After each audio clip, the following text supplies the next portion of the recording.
তুমি একজন অপদার্থ বাবা, ছেলের শখ আহ্লাদ যে মেটাতে পারে না, বাবা হবার যোগ্যতা তো তার নেই। এমন কথাটা কানে যেতেই দেবযানী পাশের ঘর থেকে বেরিয়ে এসে সজোরে একটা চর কষে দেয় ছেলের গলে। তারপর বলে, যত বড় মুখ না তত বড় কথা, এমন কথা বলার সাহস হয় কি করে তোর? আদিত্য তখন গালে হাতটা একবার বুলিয়ে নিয়ে কিছুক্ষণ চুপ করে থেকে মায়ের দিকে তাকিয়ে জবাব দেয়, তুমি কি ভাবছো আমি থেমে যাব? বেশ করেছি বলেছি, আরো বলবো। দেবযানী মেজাজ ঝাড়িয়ে ছেলের গায়ে হাত তোলার জন্য দ্বিতীয়বার উদ্যত হলে সোমনাথ দেবযানীকে আটকে দেয়। শান্তস্বরে বলে, তুমি করছোটা কি? গায়ে হাত তুলো না, ও বড় হয়েছে। বড় হয়েছে তো কি হয়েছে? আজ আমাকে কেউ আটকাতে পারবে না। ওর কথা বলার স্পর্ধা দেয়। আমি অবাক হয়ে যাচ্ছি। দিনের পর দিন শৃঙ্খল হয়ে উঠছে আরো। এই আগে ক্ষমা চা বাবার কাছে। পারবো না, আমি ভুল তো কিছু বলিনি। রজত কাকু তো চাকরি করে, বাবার সব থেকে কাছের বন্ধু সে, তাদের তো গাড়ি বাড়ি সব আছে। রজত কাকু তার ছেলের বাইক কিনে দিয়েছে, তাহলে বাবা কেন পারবে না? মুহূর্তেই রাগটুকু সামলে নিয়ে দেবযানী একটু শান্ত হয়ে বলে, শোনো আদিত্য, তোর বাবার সঙ্গে কারো তুলনা করবি না তো। বাবা কনস্টেবলের চাকরি করে, অফিসার তো নয়। বোঝার চেষ্টা কর। সকাল এই বাজে কথাগুলো না বললে তোর গায়ে হাতটা আমি তুলতাম না। বড় হচ্ছিস, তোর বুঝতে হবে আমরা সাধারণ মধ্যবিত্ত ঘরের মানুষ, আমাদের এত বাহাদুরি করে চলে না। তুই যদি রজত কাকুর ছেলের সাথে তোর তুলনা করিস তাহলে চলবে? শোনো মা, তুমিও তাহলে বাবাকে বলে দিও, বাবা যেন রজত কাকুর সাথে না মেশে। যার যেমন যোগ্যতা তার তেমন বন্ধু থাকাই উচিত। এতক্ষণ পরে মুখ খুললেন সোমনাথ। ছেলের কাছে বসে মাথায় হাত বুলিয়ে শান্তস্বরে বলেন, অনেক টাকা, দামি গাড়ি এগুলো জীবনের লক্ষ্য নয়। মানুষের মতো মানুষ হতে হবে, নিজেকে প্রতিষ্ঠা করতে হবে। সৎ পথে থাকলে কখনোই বিপদে পড়তে হয় না। তুই শুধু মানুষ হ, তোর থেকে আরো বেশি আশা নেই আমাদের। বাবার কথাগুলো উড়িয়ে দিয়ে হেয়ালি সুরে আদিত্য বলে উঠল, বাবা আমাকে জ্ঞান দিও না, তুমি আমাকে বলো তো, তুমি এতদিন চাকরি করে কি করতে পেরেছো? বাড়িটুকু দোতলা ছাড়া আর কি করেছো? কেন, জায়গায় জমি কিনতে পেরেছো, একটা গাড়ি, কোথাও যেতে হলে পাবলিক বাস ছাড়া অন্য কিছু পেয়েছি? আমার লজ্জা লাগে, আমার বন্ধুদের সাথে মিশতে নিজেকে ভিখারি মনে হয়। অথচ তুমি সরকারি চাকরি, ইচ্ছা করে নিজের প্রমোশন নাওনি, কারণ তুমি অলস। সারা জীবন এই সততা ধুয়ে জল খেয়ে গেলে। এই সততা কি দিয়েছে তোমাকে? দামি রেস্টুরেন্ট নিয়ে গিয়ে কোনোদিন খাওয়াতে পেরেছো? কোথাও ঘুরতে গেলে ট্রেনে স্পিড ক্লাস ছাড়া অন্য কিছু বুক করতে পেরেছো? আমার কখনো বিদেশে গেছি পারবে উত্তর দিতে? অথচ তোমার বন্ধুর ছেলে, সে গর্ব করত। কি বলো? এই তো সেদিন ওরা সব ঘুরে এলো। এক্সট্রা ইনকাম ছাড়া এ জীবনে কিছুই হয় না। তোমাকেও দেখেছি দেব, এ জীবনে কি করে টাকা ইনকাম করতে হয়, নিজের টাকায় বিদেশে যাওয়া, সেদিন তুমি তাকিয়ে দেখবে। ছেলের মুখ থেকে এমন কথাগুলো শুনে সোমনাথ একটা মাত্র কথা বলে চুপ করে যায়।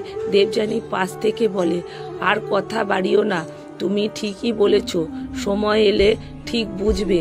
এসব কথা এখন ওর তেতো লাগবে, ওকে বোঝাতে যেও না। সবটাই আমাদের কপালের দোষ। বছর দুয়েক হলো সোমনাথ রিটায়ার করেছেন। বাড়িতে এখন দুজন মানুষ, সোমনাথ আর দেবযানী। বাড়িটা বলতে ভাড়া বাড়ি। রিটায়ার করার পর ভাড়া বাড়িতে এসে উঠেছে। মাঝে মাঝে সোমনাথ আক্ষেপ করে ছেলের জন্য সেদিন দুপুরে খাওয়া দাওয়া পর বিছানায় শুয়ে আছে।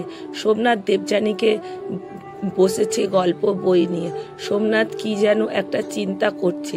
চিন্তা করতে করতে সোমনাথ বলল, ছেলেটাকে মানুষ করতে পারলাম না দেবযানী। দেবযানী বইয়ের পাতা থেকে চোখ সরিয়ে সোমনাথের দিকে তাকিয়ে বলে, ছাড়ো ওসব, আমার তো আর কম চেষ্টা করিনি ওর জন্য। খুব ইচ্ছে ছিল ছেলেটাকে ডাক্তার তৈরি করব, আসলে কিছুই পারলাম না।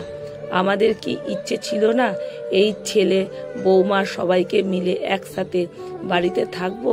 তোমরাই তো ভুল, এই শেষ বয়সে এসে নিজের বাড়িটাও ছেড়ে চলে এলে, বললে ভাড়া বাড়িতে থাকবো। না না, আমি ঠিক করেছি।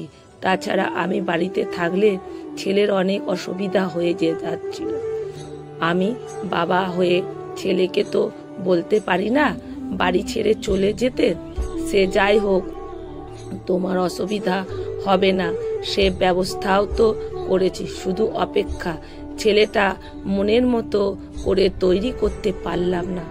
আচ্ছা, এতে ছেলেটা কি অসুবিধা হচ্ছে শুনি?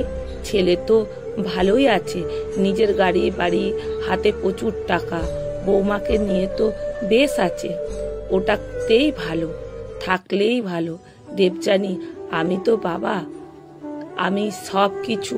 দেবযানী মনে আছে, আমি ডিউটি থেকে ক্লান্ত শরীর নিয়ে যেদিন রাতে ফিরতাম, এসে দেখতাম আদিত্য ঘুমিয়ে পড়েছে, তখনও কত ছোট। তুমি বলতে তোমার মতো এমন চাকরি ছেলেকে করতে দেবে না। ও এমন একটা চাকরি যখন তখন ডিউটি, কোনো অকেশনা অনুষ্ঠানে তোমাকে পাই না। তবে আমার ছেলে হবে শিক্ষক। আমি বলতাম, ডাক্তার, তুমি চিকিৎসা করে উঠতে বলতে আমার স্বপ্ন ও মানুষ গড়ার কারিগর হবে। আমাদের স্বপ্ন শুধু স্বপ্নই থেকে গেল। এত চিন্তা করলে তুমি নিজে অসুস্থ হয়ে পড়বে। ভেবো না, এত চিন্তা করে শরীরটা কি হচ্ছে তাকিয়ে দেখেছো নিজের দিকে? সোমনাথ কোনো কথায় উত্তর না দিয়ে চোখের পাতা বন্ধ করে নেয়। দেবযানী গল্পের বই মনোনিবেশ করে বেশ কয়েকদিন হলো সোমনাথ শরীরটাও ভালো যাচ্ছিল না। দেবযানী ফোন করেছিল আদিত্যকে, তোর বাবার শরীরটা ভালো নেই, তোর সময় হবে আসার? আদিত্য পরিষ্কার ভাবে জানিয়ে দিল, কি করে তুমি এসব কথা বলবে? আমার কি এত টাইম আছে? ভালো দেখে একটা ডাক্তার দেখিয়ে নাও। তাছাড়া বাবার এমনই তো রোগ বাতিক, আর শরীর খারাপ, তো আমাকে বা বলছো কেন? আমার জন্য তো বাবা কিছুই করেনি, আমি কেন করব তাহলে? পাশেই ছিল সোমনাথ। অসুস্থতার খবর শুনে ছেলে কি বলতে পারে সেটা সোমনাথের ভালো করে জানে। বিষণ্ণ মুখে দেবযানী ফোনটা রেখে দিল। সোমনাথ বললে, ও নিয়ে তুমি ভেবো না, প্রেসারটা তো বেড়েছে, বয়স বাড়লে ও সব একটু হবেই। ঈশ্বরের ওপর ভরসা রাখো, উনি আমাদের রক্ষাকর্তা। সোমনাথ যেন কত সহজেই বলে দিল কথাগুলো।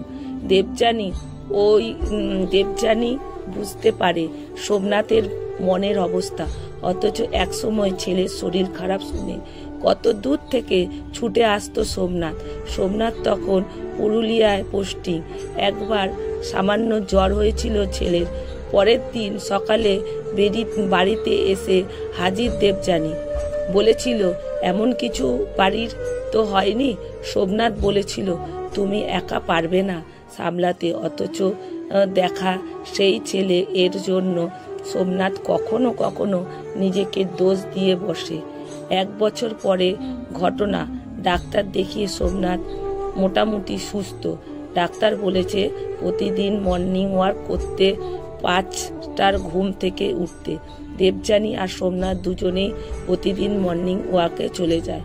সেদিন মর্নিং ওয়াকে সেরে সোমনাথ চায়ের কাপে মুখ দিচ্ছে, হাত রেখেছে খবরের কাগজে। কয়েকদিন ধরে খবরটা ফলাও করে কাগজে লিখেছে। চায়ে চুমুক দিতে সোমনাথ ভাবছে যারা টাকা পয়সা দিচ্ছে তারা কি ছেড়ে কথা বলবে? কেনই বা বলবে? একদিকে বাড়ির নাকি প্রতিদিনই 2-4 জন লোক আদিত্যর কাছে আসছে। এই কথাগুলো ভাবছে সোমনাথ। হঠাৎ করে সকালে হাজির আদিত্য। ছেলেকে এত সকালে দেখে দেবযানী অবাক। আদিত্য সকালে দেখে সোমনাথ আন্দাজ করেই ফেলে আসার কারণটা। কোনো কিছু বলে ওঠাবার আগে সোমনাথের পা জড়িয়ে ধরে কান্নায় ভেঙে পড়ে আদিত্য। বলে, আমাকে বাঁচাও বাবা, তুমি ছাড়া আমার আর কেউ নেই।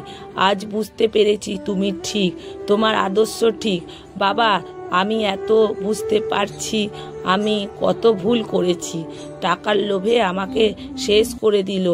এই চিট ফান্ডের সঙ্গে যুক্ত না হলে হয়তো জীবনটা সুন্দর করে কাটাতে পারতাম। আজ আমার কিছুই চাই না, একটু ভালো করে বাঁচতে চাই। কিভাবেই বা বাঁচবো? ও এও জানিয়ে আইন আমাকে ছেড়ে কথা কইবে বলো না। এত টাকা কোথায় পাবো আমি ক্ষমা অযোগ্য। প্লিজ বাবা, তুমি অন্তত কিছু একটা করো। কথাগুলো বলেই কান্নায় ভেঙে পড়ে আদিত্য। সোমনাথ নিশ্চুপ। সোমনাথ নীরবতা দেখে আদিত্য বলে, তুমি কি এখন চুপ করে থাকবে? মা, তুমি কিছু বলো তো বাবাকে। দেবযানী পাশ থেকে বলে, নরম মাটি পুড়ে গেলে শক্ত পাথরের মতন হয়ে যায়। তাকে ভেঙে গলিয়ে দিলেও সে আর নরম মাটি হতে পারে না। তাই এই মুহূর্তে চুপ করে থাকা ছাড়া আর কি উপায় আছে? আদিত্য সুর নরম করে বলে, তুমি তো বলেছিলে আমি ভুল করেছি।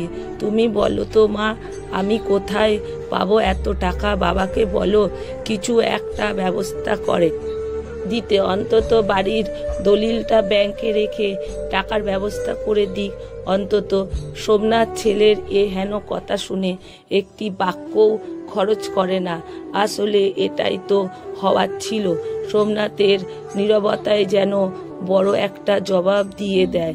সোমনাথ কিছু বলেছে না দেখে আদিত্য বলে, মা, তুমিও কিছু বলবে না?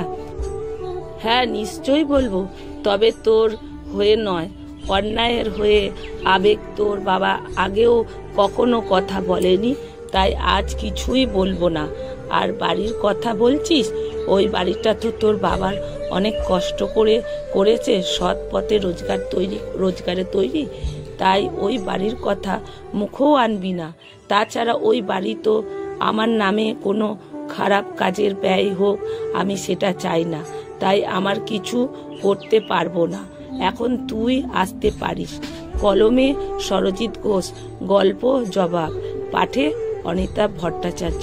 ভিডিওটা ভালো লাগলে প্রচুর